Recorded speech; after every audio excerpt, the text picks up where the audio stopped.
Hello, my name's Christopher Anatra. You know me as the Quantum Businessman. Welcome to this series of videos I've titled Symphony of Realities. Each of these videos or acts are interconnected like a symphony to help you understand how reality and your consciousness work within our holographic universe. Welcome to Act 3 titled White Sun Timeline. I want to thank you for watching this series of videos and sticking with it, because as we go on, it's going to get more and more fascinating as truths of our reality are revealed. I know many of you are still wrapping your heads around the concept of being a hologram of hard light DNA technology within a hologram. It actually took me some time to really understand and accept it. I was like, this is real. I'm real. I'm no hologram. I bleed, I cry, I experience emotions. But just wait until you're ready for the next level. Because if this is a hologram, is there a base reality which is projecting the hologram? And what's going on there? These are the questions to be further investigated. And by the way, if you don't remember any past lives or any identity of you before you were born, then you have amnesia. It's as simple as that. You are much more than the life you're living now. You just don't remember yet. But in time, as we get further into the Great Awakening, your amnesia will begin to clear. Before I begin, I want to mention a personal Mandela effect for myself as I was creating these acts related to the stop sign. In the last act, you learned about the controllers of the matrix, symbolism with the red octagonal shaped sign with the large letters STOP. If you drive a car, you probably see one at least once a day. It's a reminder from the controllers of the matrix that we can't escape from this time trap prison. I don't know about you, but I'll never look at a stop sign the same way. As I was on my way to the office to film these acts, I noticed a large red bar that went below the stop sign at the intersection near my home. It's a three-way stop, and I've been through it thousands of times. That was never there before. I thought, wow, they're installing these red bars on stop signs in the quarantine? By the way, for those of you watching this in the future, these acts are being created during the Great Quarantine of 2020 in the month of November. Next, I noticed that there was also a red bar on the stop sign on the other side of the street. And when I looked closely, I could see that it was damaged, probably scraped by cars or trucks. Those red bars were there for a long time. They were not just installed. Then I began to notice that almost all stop signs in Connecticut, where I live, now have a red bar below the sign. And not just stop signs, but yellow yield signs as well have a yellow bar everywhere. Were the controllers sending me a message, showing me a prison bar below the symbolism of a time trap prison? I'll let you decide, but because of speaking my truth, they apparently wanted to enforce their obedience. Again, they wasted a chess move. Let's get back to the Titanic. First, why is the Titanic the focus of attention for these first few acts of our Symphony of Realities? The sinking of the Titanic was so important for our modern era, and it's a great way to teach how timelines work in this symphony. The Titanic carried so many influential people that depending on whether they lived or died, it would affect everything from our current debt-based slave system to free energy, to aircraft propulsion systems, to even a second civil war, and so on. For example, did you know about the link that Nikola Tesla had with the Titanic? Tesla had dealings with both John Astor and J.P. Morgan. John Astor had financed Nikola Tesla in 1899 with $100,000 to create a new lighting system to compete with Thomas Edison. Unfortunately, Tesla used the money for his Colorado Springs experiments, which upset Astor because of the misappropriation of funds. A few years later, J.P. Morgan gave Tesla money to build a transmission tower and power plant. However, once J.P. Morgan figured out he couldn't make money from it, he pulled his funds from Tesla.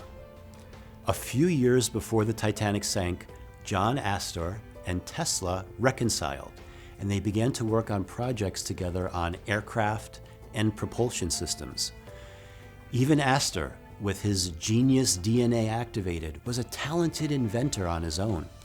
He even wrote a science fiction book about the future, which is a very interesting read. After the Titanic sank and John Astor died, Tesla no longer had access to the financial backing of Astor. But imagine what could have been if he did. At the same time, imagine the harm that could have been when technological advances are used for war or greed instead of their original purpose of helping humanity. We are going to address this topic shortly.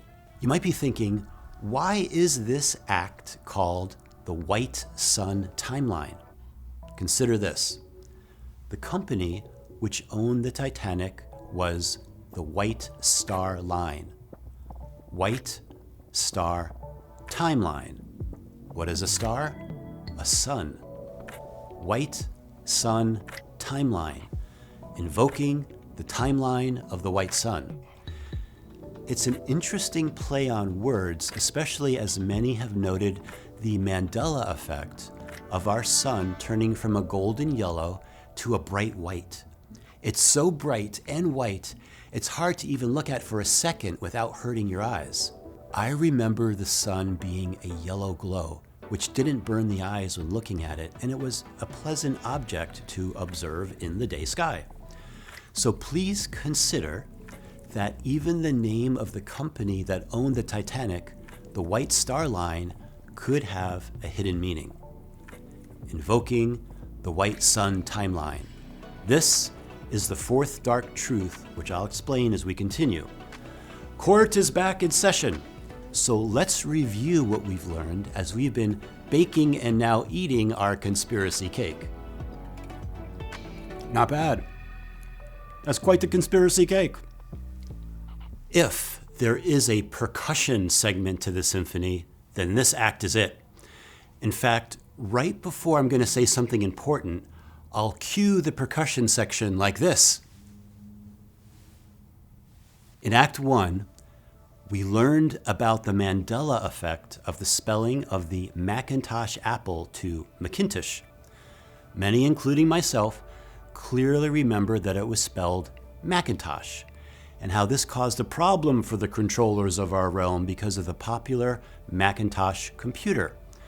The power of advertising and marketing was involved, because if the name of this famous computer changed to Macintosh overnight, it would have raised too many questions and led to a faster awakening process. We then moved on to the courtroom concept for you to consider if there was a conspiracy or dark truths within a hairball of timelines related to the sinking of the unsinkable ship, the Titanic. We learned how the movie Titanic served to anchor in the timeline of the sinking of the Titanic by iceberg. And now, cue the dramatic percussion drum roll, please. I'm getting ahead of myself for the moment, but as Act 3 continues, I will be presenting evidence that there were multiple timelines for the Titanic, including at least one where the Titanic never sank and everyone lived. You might think, wow, I wonder what happened in those timelines where the Titanic never sank. The truth about those is that they weren't good because of how the people on board influenced future timelines. Why? For two reasons. The first is that there were some influential people on board who would have negatively affected the timeline if they lived. The second is that some of the advancements that came with the development of advanced technology backfired from their original peaceful purpose to help humanity. They backfired to be used for war, fear, control, and greed. In those timelines where the Titanic never sank, such things as Civil War II manifested in the United States. Also, biological weapons, the atomic bomb, genetic engineering out of control, and the Orwellian surveillance state manifested much sooner than other timelines. To summarize this important point, if you view the timelines of the Titanic as a chess game, both sides agreed the ship must go down. In essence, both Agent Smith and Neo from the Matrix movies were on the same side. The solution was to find the Goldilocks zone between those who lived and died for the best timeline potential for humanity. Now, back to our courtroom review from the previous acts. The first dark truth was revealed involving J.P. Morgan, who owned the White Star Line and the Titanic. J.P. Morgan was due to be on the Titanic for its maiden voyage, but decided at the last moment to cancel.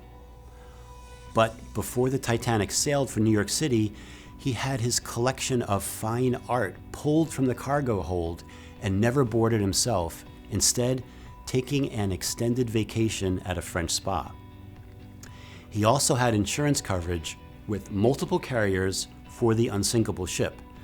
Hitting an iceberg is considered an act of God, which insurance will cover.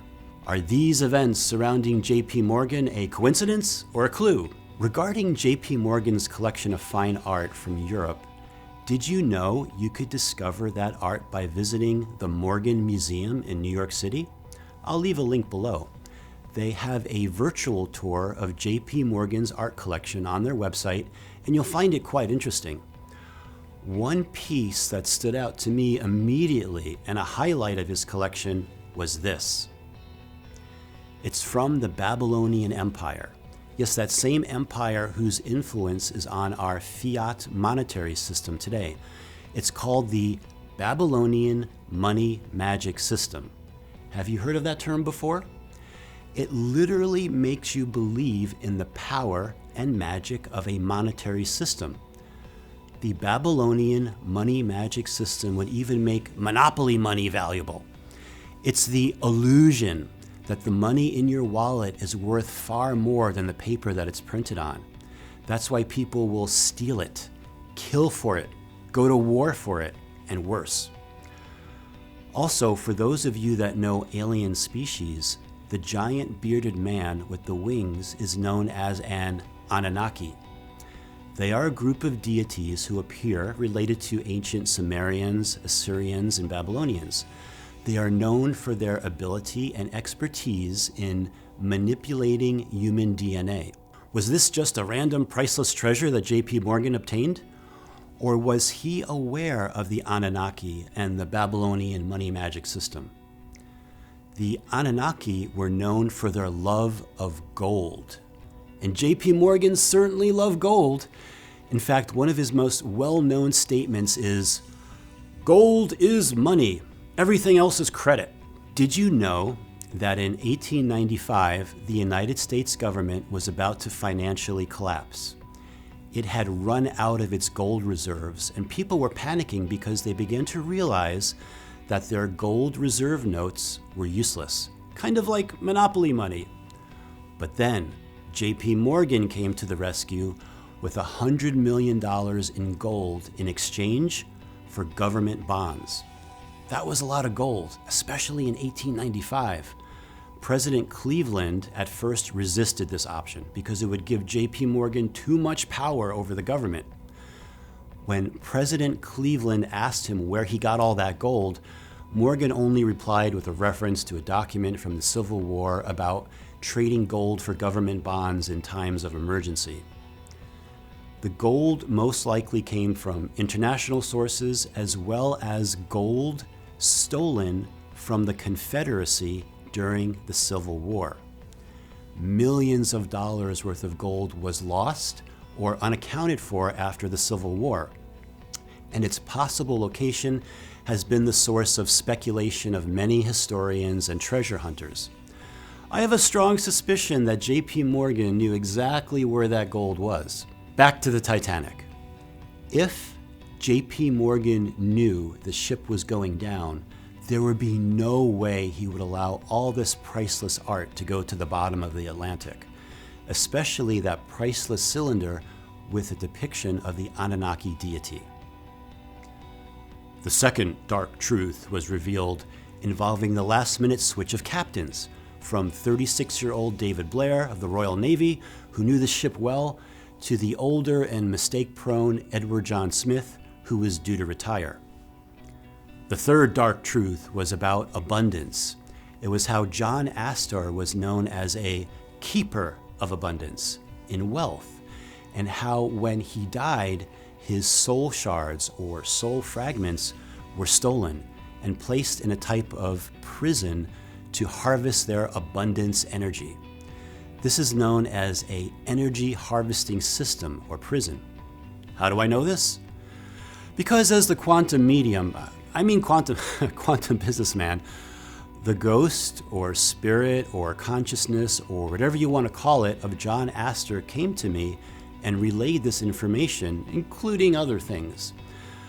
By the way, when you receive any type of information this way, your higher self or higher consciousness needs to set up a TSA type arrangement.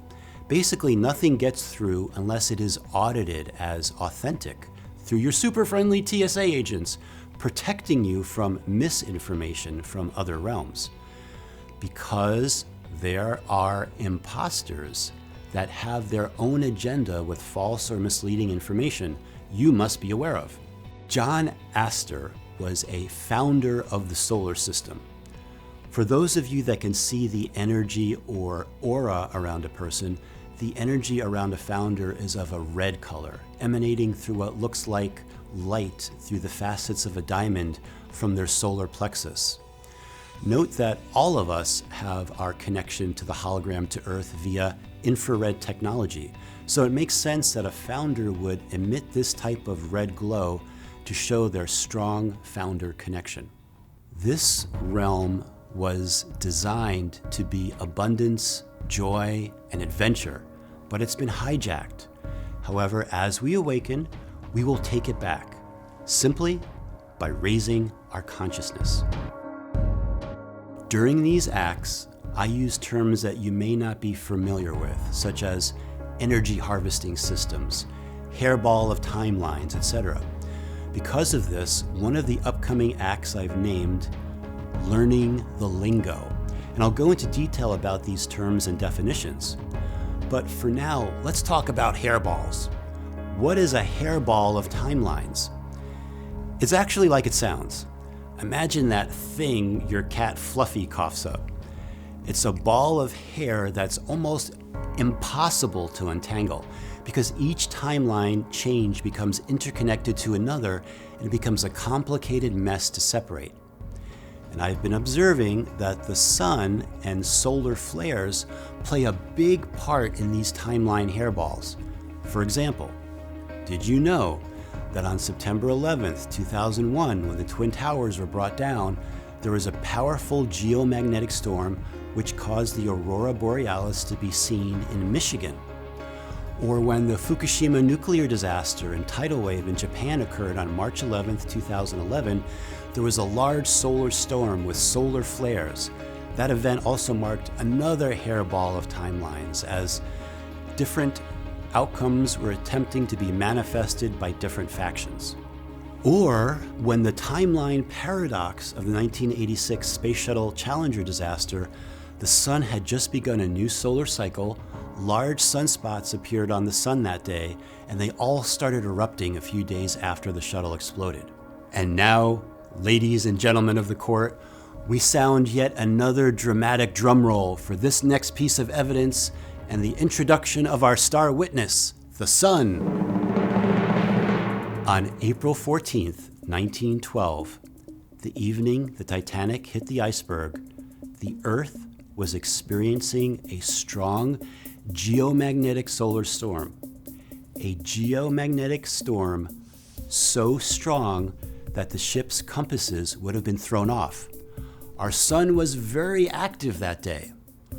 To support this, I will now cite testimony by J. Bruce Ismay. He was the managing director of the White Star Line and one of the survivors of the Titanic. Here is part of his testimony from the Senate inquiry hearings held in April and May of 1912. The testimony begins as follows. Question: had you ever been on this so-called northern route before? Answer: we were on the southern route, sir. Question: on this Newfoundland route? Answer: we were on the long southern route, not the northern route. Question: you were not on the extreme northern route? Answer: we were on the extreme southern route for the westbound ships. Question: what was the longitude and latitude of this ship? Do you know? Answer: that I could not tell you. I am not a sailor. Question: were you cognizant of your proximity to icebergs at all on Saturday? On Saturday? No, sir. End of testimony. This testimony adds to the understanding that the Titanic's route was the extreme southern route, the route where no icebergs would be.